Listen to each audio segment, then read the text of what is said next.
G'day everyone, thanks for tuning in. We are reviewing Milwaukee's M18 Fuel Deep Cut Bandsaw. That's the CBS125, 125mm depth of cut and width of cut, so 5-inch deep cut bandsaw. Yeah, it is an absolute spanker.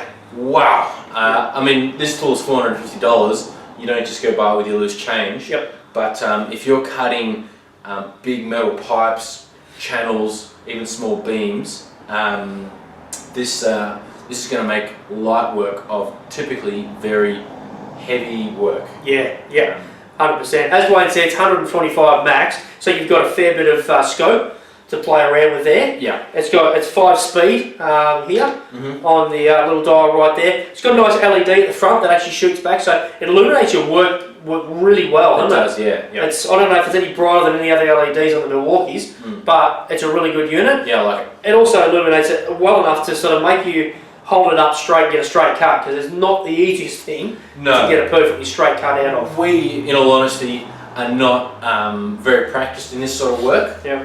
We are sort of more into woodwork usually and some building, but you know, when it comes to cutting a big beam or whatever, an angle grinder is the tool that we would always have gone to. Yeah. That we know, and it's super loud, you know, sparks everywhere, yeah, messy cuts. This thing gives clean cuts, no sparks, and stuff, mate. There's no heat and cool. Absolutely. You'll see in amongst all the different stuff that we cut. I often put my hands on the material, and it's lukewarm at best. Yeah. It's unbelievable. So the blade held up really well. I wasn't sure how we were going to go with the blade. We did a lot of cuts. Yeah, we did a lot of cuts, and this blade isn't really designed for all the cuts we did either. You are. 6.5 kilos. Yeah. Which you don't feel once it's resting on the piece, but standing here holding it, not ideal. No. So, what were we talking about? I don't know. The blade. Yeah. We've got an 18 TPI blade here, yep, which is what came with the tool.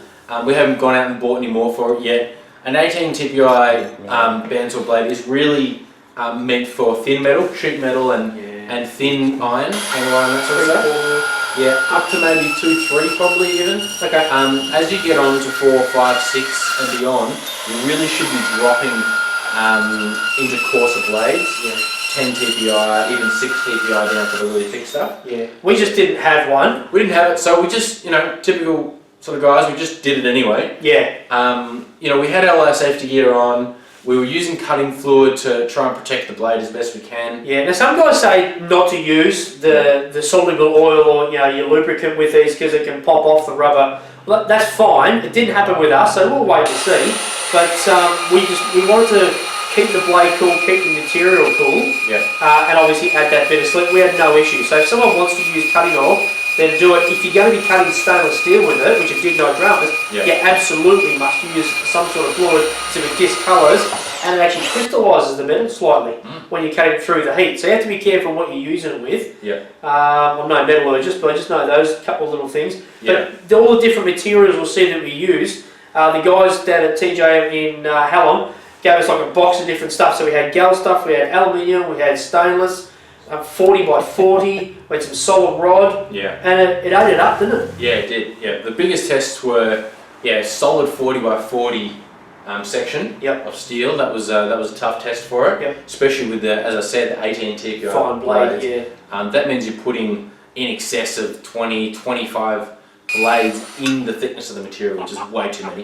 Can't clear out. Yeah, to clear. And then also we had a big piece of rectangular section tube, which was 125 by 75, and I think 6 mil thick. Yeah. So big test again, and it really, I mean, we slowed the speed down a little bit for it, down to 3.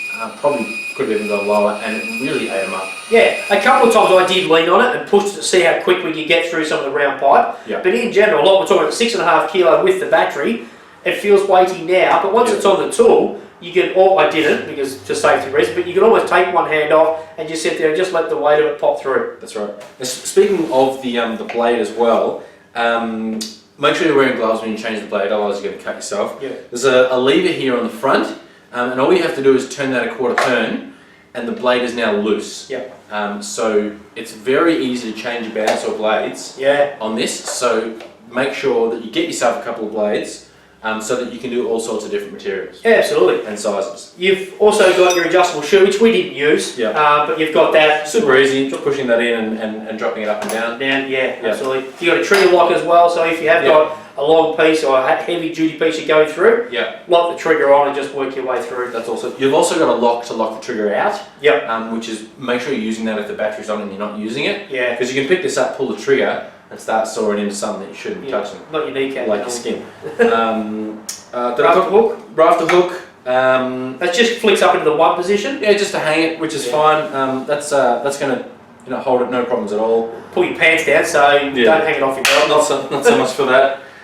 It's got nice rubber grips and overmolding for places that you hold. But other than that, just really stiff, firm plastic housing. It's typical kind of clamshell design of most cordless tools. But nothing's outrageous and big and bulky on it. It's quite a tight, skinny sort of unit. The only thing that is outrageous and big is, excuse me while I disappear, is the box. Yeah, big hard case box to protect it. I bought less luggage than that from Tassie when I flew over here. Yeah. But there's no wasted space in it. You want to protect your $500 tool. Absolutely. You know, so it's got a big case to it. Yeah. It's what you want. Absolutely. So if you know somebody who'd like this, guys, share this video. Honestly, there's a lot of people who don't realise that this sort of thing is available.